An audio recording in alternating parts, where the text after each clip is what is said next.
Hello everyone, welcome to another episode from Legal Connect, and as usual we look at legal issues that are trending, and on today's episode we are going to be looking at the Central Bank of Nigeria, looking at the currency redesigned decision that they've made, and also looking at the enslavement policy that they have just recently introduced that is restricting Nigerians, businesses from making withdrawal over a certain amount, or be it if you were going to withdraw over the specified amount, you will be charged heavily for exceeding the recommended amount.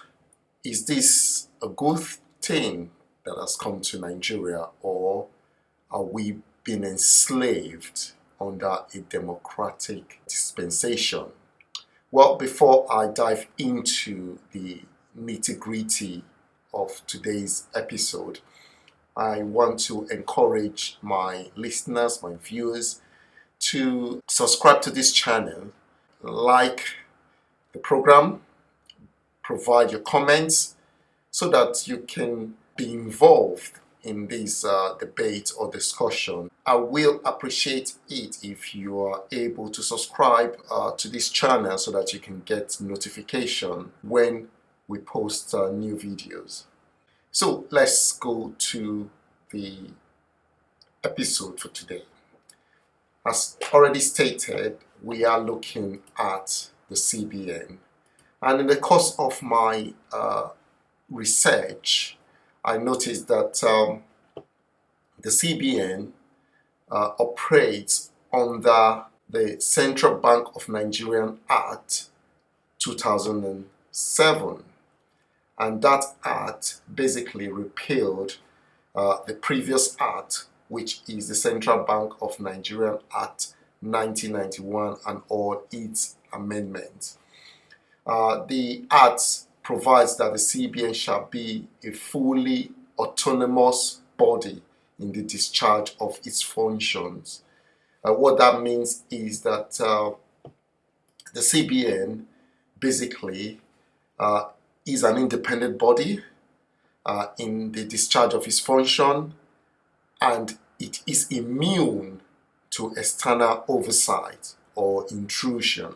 So which means that the CBN cannot be questioned, and the only person that they are answerable to, according to the Act, the 2007 Act, is the federal government of Nigeria, which is basically President Buhari. That's the only person that they are answerable to, and they don't need him to make decisions. However, he has to approve any resolution or decision that the board of the CBN comes to. Let's look at the redesigning of the Nigerian currency. When this story broke a few weeks ago, I really supported that it is a good development that Nigerian currency should be redesigned. And the reason why was because of the illegal huge amount of money out there in the society. Money that have been buried in the ground, monies that have been locked up in strong rooms, monies that have been locked up in basements. So redesigning the Naira was a good development, because it means that those money would either brought to the bank to be changed, or those people will lose the value of those currencies. So it was a good idea as at then.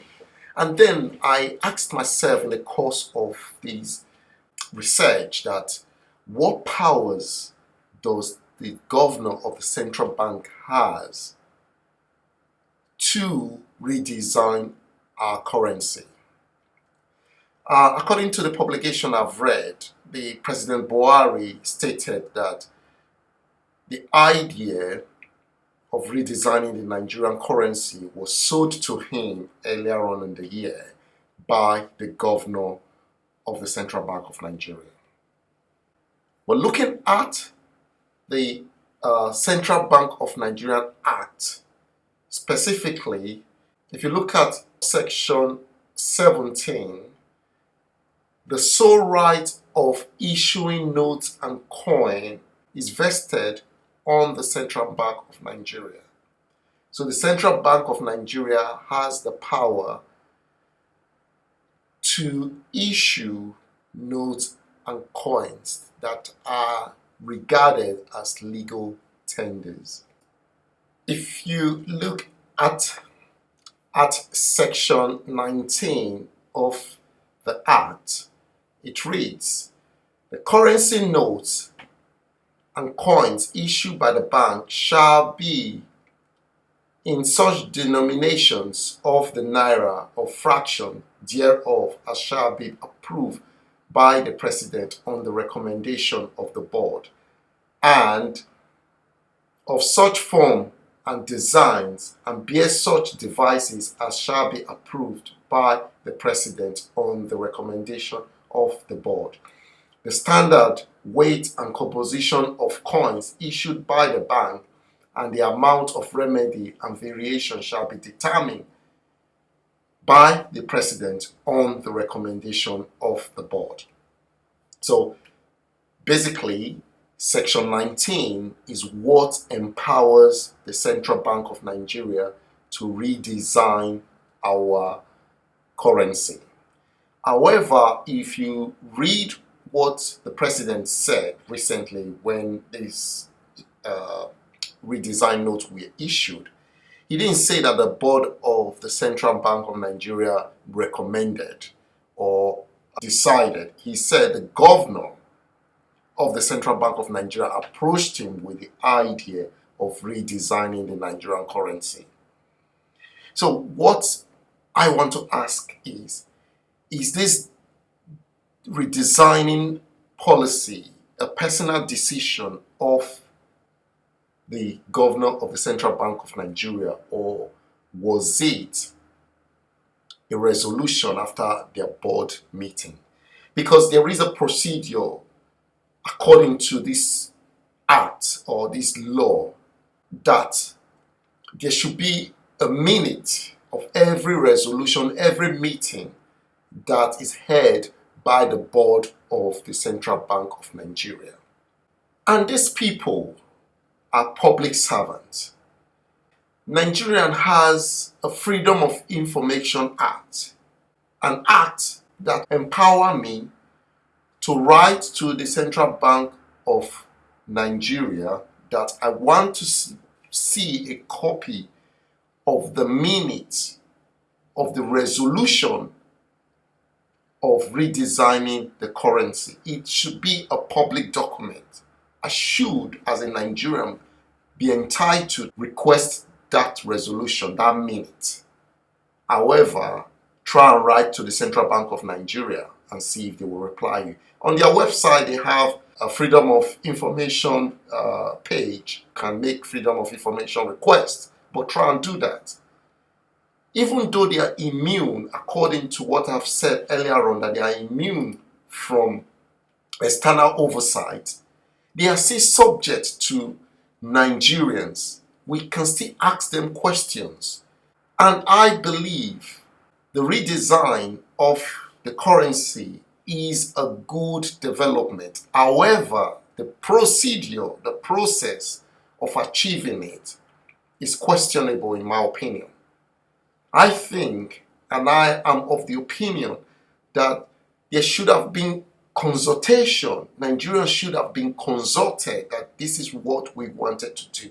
This is democracy. Democracy is the power of the people, not power of some people lording over majority.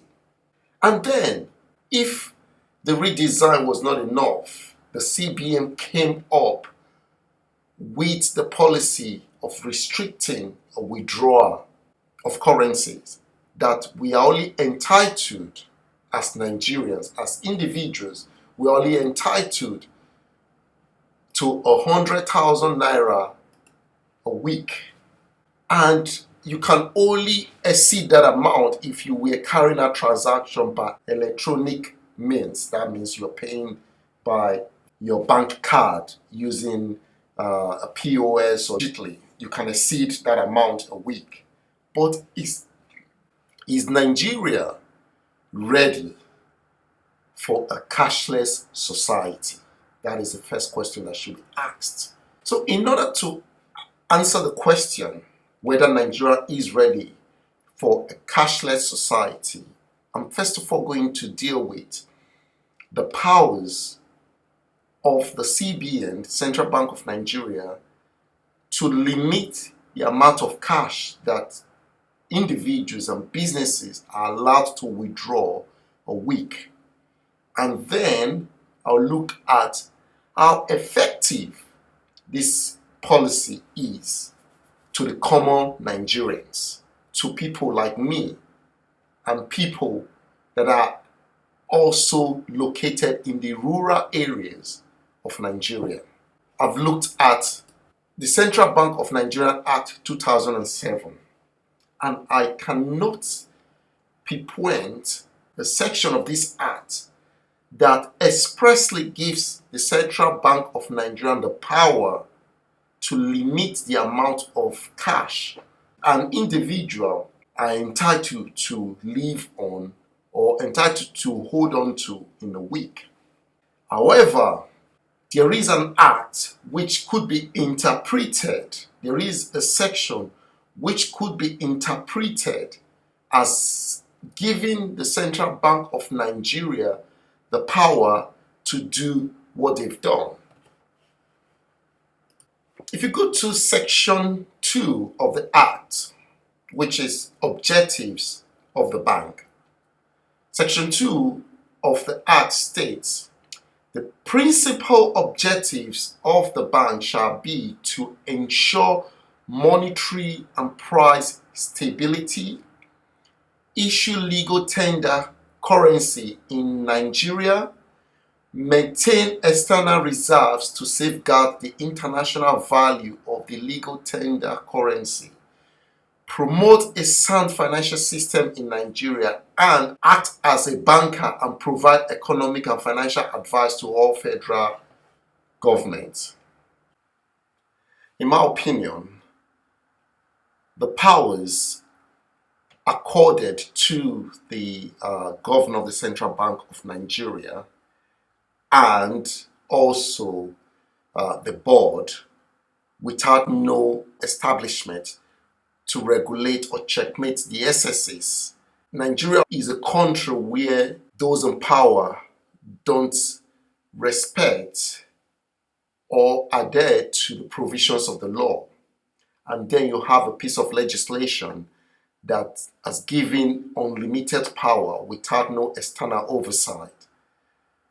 In my opinion, is detrimental to, as we've seen already, to the well-being of Nigerians. So let's look at this policy of 100,000 naira a week, basically, that we should be living on.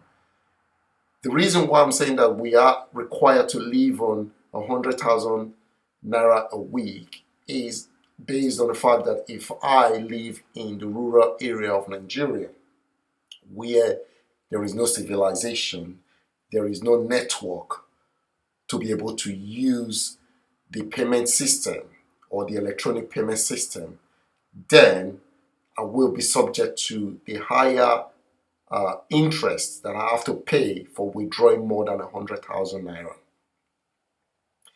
The Central Bank of Nigeria governor is advocating a cashless society. How can you operate a cashless society when your IT system is poorest in your region? There is no electricity.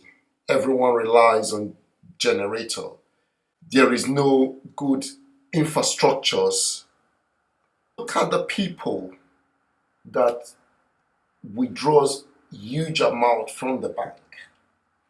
Then you see that this policy is going to punish the common Nigerians. I did a test recently where I was going to transfer 10 naira out of my account. Could you believe that the charge for me to transfer 10 naira to another account, that's another bank, not the same account as my bank account, it cost me more than 10 naira to transfer 10 naira to a recipient? And I was actually shocked that I will have to pay more than 10 naira to transfer 10 naira into someone's account. That alone for me is extortion. I think that most of the banking charges should be abolished, that there should be a near, if not totally free banking system in order to achieve this policy that the Central Bank of Nigeria is advocating. There is no way you can operate a cashless society when you don't have the infrastructures. Nigerians should not be punished for the failures of the Central Bank of Nigeria and the commercial or retail banks to provide a system that is workable.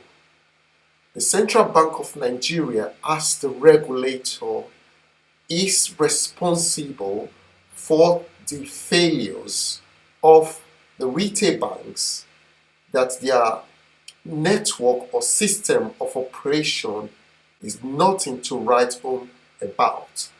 The amount of people's monies that are lost every day as a result of a failed system, as a result of an incompetent banking system caused by the Central Bank of Nigeria as the regulator of these retail banks. So Nigerians should not suffer for these failures. Imagine all the illegal money that are circulated around the country, that are buried in cemeteries, buried in strong rooms, buried underneath the floorboards and all the likes. Who are the perpetrators? These are people in government that are stealing the national wealth. And who are the ones supporting them in the process? They are the bankers. They are the bankers. The bankers approve, allows this huge amount of money to be drawn out of the system, and restricting the average Nigerians from withdrawing more than 100,000 or pay a huge penalty is not going to solve excess amount that is being withdrawn from the system. If someone gives me, let's say, 100 million naira, and you're telling me to pay 2 million naira in order to take out that 100 million, that is nothing.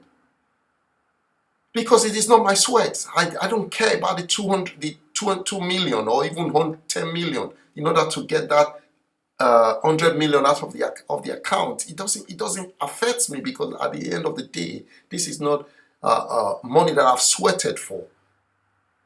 So whether there is restrictions or higher charges, it is the average Nigerians that are going to be suffering, rather than the people the central bank is trying to prevent from withdrawing money out of the system.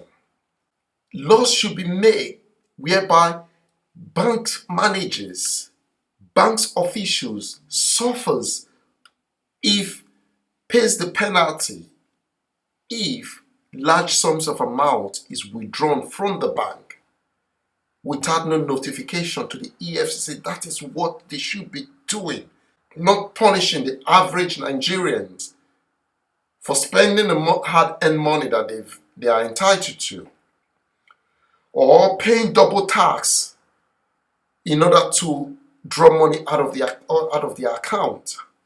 So in conclusion, I believe, and it is my strong opinion, that the redesign of the Nigerian currency is a good development. However, the procedure of having the currency redesigned was poorly managed and communicated.